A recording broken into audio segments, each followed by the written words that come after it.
అండి, ఇదేం పప్పు అనుకుంటున్నారా? ఈ పప్పుని ఏమనాలి? ఇన్స్టెంట్ మామిడికాయ పప్పు అనాలి. ఇన్స్టెంట్ మామిడికాయ పప్పు అంటే ఈజ్ నథింగ్ బట్ అండి ఒరుగులు అంటే ఏమీ కాదు. మన మామిడికాయలు మనం తెచ్చుకుంటాం కదా, ఆ మామిడికాయల్ని పైనుంచి తొక్క తీసేస్తే వైట్ పార్ట్ ఉంటుంది కదా, ఆ వైట్ పార్ట్ని చక్కగా స్లైసెస్ గా చేసేసుకుని ఉప్పును పసుపు వేసేసి మొత్తం అంతా కలిపేసుకోవాలి. వాటికి ఉప్పును పసుపు పట్టించేసి వాటిని ఎండలో పెట్టేసుకోవాలి. మంచి ఎండలు వస్తాయి చూసారా సమ్మర్లో, ఆ ఎండలో పెట్టేసుకునేసరికి అవి గలగల అయిపోతాయి.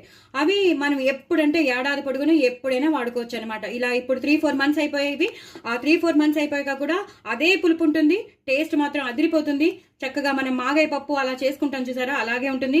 ఒరిజినల్ గా చేసుకునే మామిడికాయ పప్పు లాగే ఉంటుంది. చాలా చాలా బాగుంటుంది.